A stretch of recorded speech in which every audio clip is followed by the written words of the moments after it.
Fortalezcamos nuestra organización sindical. Afíliate a SUTEP. Tú tienes derecho a defender tus derechos. En Educación y Cultura hacemos una explicación de los 4 criterios de la nueva evaluación con carácter diagnóstica formativa. El primero de ellos es el contexto de la práctica educativa y pedagógica del docente. Conocer y entender el contexto social, cultural, económico e individual de los estudiantes enriquece la práctica educativa, pues al partir de sus necesidades, particularidades, realidades e intereses se generan aprendizajes significativos. El componente de contexto que tiene que referenciarse en la forma como yo conozco a los estudiantes. Yo conozco el contexto a través de los estudiantes, de sus necesidades, de sus particularidades, de sus situaciones personales y de cómo esas situaciones son condición de posibilidad para el aprendizaje. Nosotros tenemos que mirar la situación de nuestros estudiantes, inclusive del estrato social, cómo están conformadas sus familias. Eso no implica que debemos ya meternos en la vida personal de nuestros estudiantes, pero sí conocer las situaciones que a ellos les están afectando. Una vez conocido el contexto de nuestros estudiantes, ahí ya podemos empezar a planear. ¿Por qué? Porque la planeación debe estar ligada a situaciones que a ellos verdaderamente les afecten. Son situaciones que para ellos tengan un significado, de ahí lo del aprendizaje significativo. Un aprendizaje significativo si ellos le encuentran sentido. ¿Cuándo le encuentran sentido? Cuando ven su aplicación dentro del contexto en el que viven. Cómo los maestros desarrollamos nuestra práctica de acuerdo al PI. Cómo los maestros potencializamos todas esas intereses de los estudiantes y cómo los maestros contribuimos a fortalecer esa cultura académica participando, organizando los círculos pedagógicos, perteneciendo al consejo académico, al mismo consejo directivo y a los grupos de estudio y grupos de área, análisis de planes de área que están en las instituciones educativas.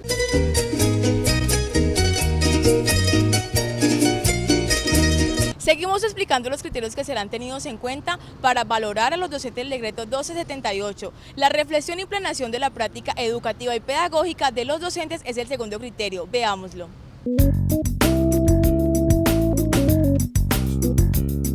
La reflexión y planeación de la práctica educativa permite al docente establecer proyectos, organizar y reflexionar sobre los propósitos pedagógicos y disciplinares. Durante este ejercicio, el docente se ubica desde un referente conceptual que le permite fundamentar su praxis pedagógica en términos de contenidos, metodologías, didácticas y propósitos que le facilitan el proceso de enseñanza-aprendizaje con sus estudiantes.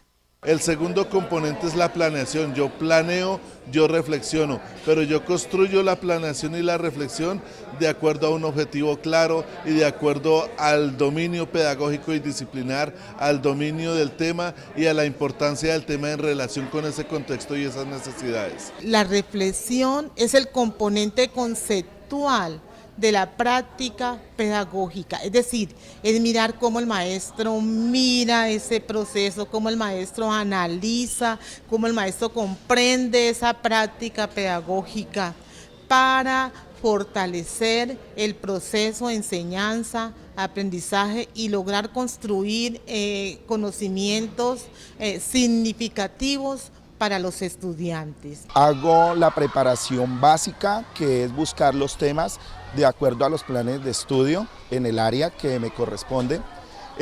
Busco de acuerdo, parto del tema y hago una pregunta problematizadora para que los estudiantes me entiendan y de allí, cuando ya ingreso al salón de clase, hago una actividad como de romper el hielo con los estudiantes al inicio de la clase. Coloco la pregunta problematizadora y comienzo a evaluar preconceptos que traen los niños desde su vida, desde su diario vivir.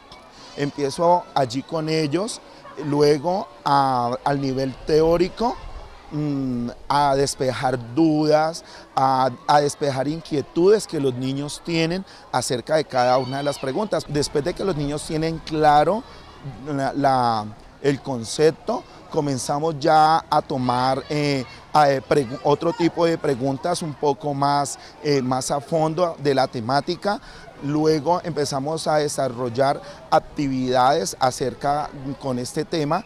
Y por último, ya los estudiantes toman las notas en el cuaderno.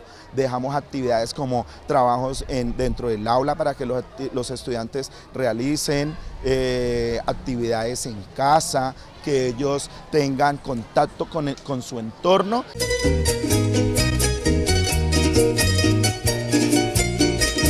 El tercer criterio de esta nueva evaluación con carácter diagnóstica formativa es la praxis pedagógica, que está relacionada con el quehacer diario de los maestros y maestras.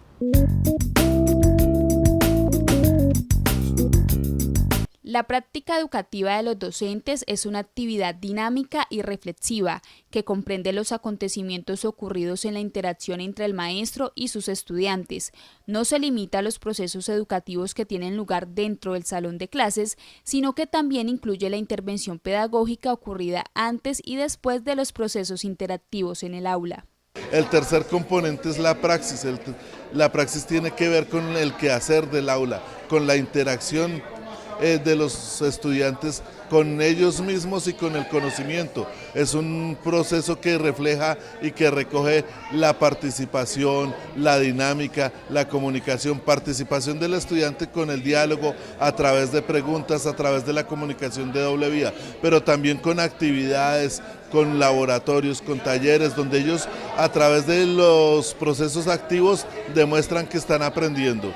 Y en ese mismo componente de praxis está la dinámica de los recursos, que yo utilizo estrategias y recursos acordes al tema o acordes a esas situaciones particulares del contexto, pero que yo planeo unas actividades y planeo y pongo en práctica unas estrategias de comunicación, diálogo, participación con base en materiales, recursos existentes en un proceso comunicativo, dialógico, participativo. Es mirar el maestro cómo utiliza la relación o cómo es la relación maestro-estudiante, cómo los conocimientos circulan en el aula de clase de tal manera que sea de una forma activa y participativa, cómo permite la participación individual y grupal.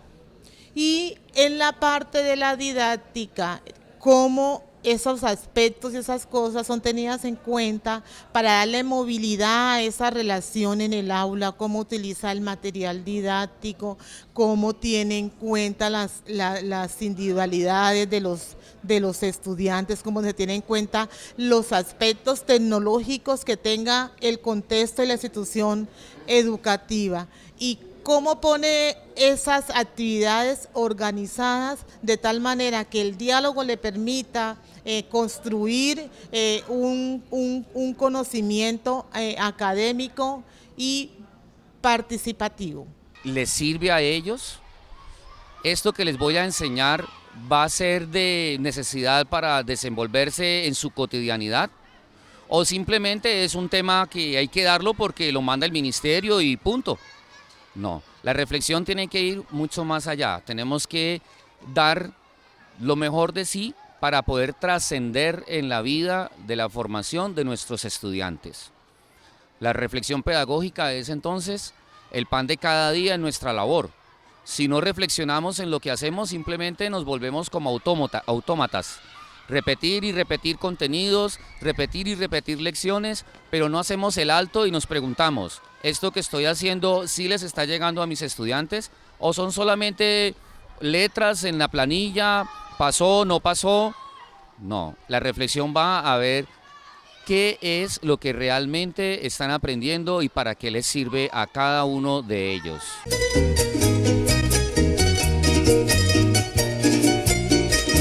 El respeto, el diálogo y la convivencia entre estudiantes y profesores contribuyen a que exista un ambiente de aula propicio para el aprendizaje. Este es el último criterio que deben tener en cuenta los docentes que participarán en el nuevo modelo de evaluación con carácter diagnóstico formativo. El ambiente de aula requiere que el docente analice y resuelva los problemas al interior del grupo, que genere estrategias de convivencia en el salón y que organice y establezca unos momentos específicos para su clase.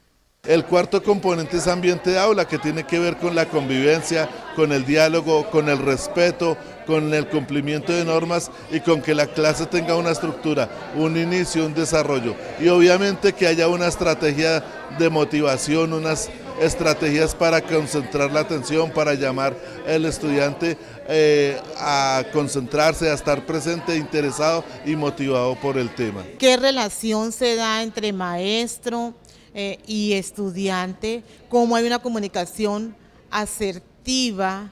¿Cómo el maestro pone a funcionar estrategias para que haya una sana convivencia dentro del salón de clase? ¿Cómo el maestro es capaz de dar respuesta a situaciones que se le presentan en cierto momento y que sea la manera como adecuada y eficaz para dar solución a esas dificultades? Conociendo el juego como una actividad lúdica que desarrolla el aprendizaje de los estudiantes y fortalece muchos hábitos en ellos, como es de habilidades y destrezas.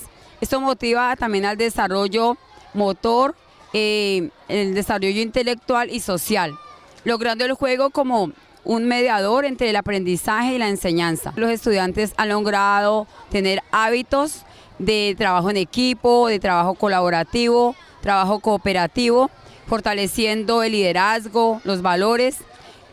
Todo esto conlleva a la sana convivencia dentro del aula y en la comunidad en general.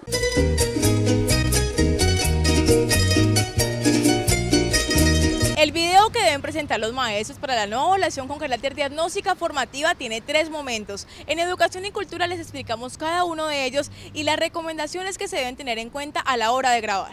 La introducción es el primer momento del video y en ella deberá hacer una contextualización de la clase, de sus estudiantes y de la institución educativa donde labora.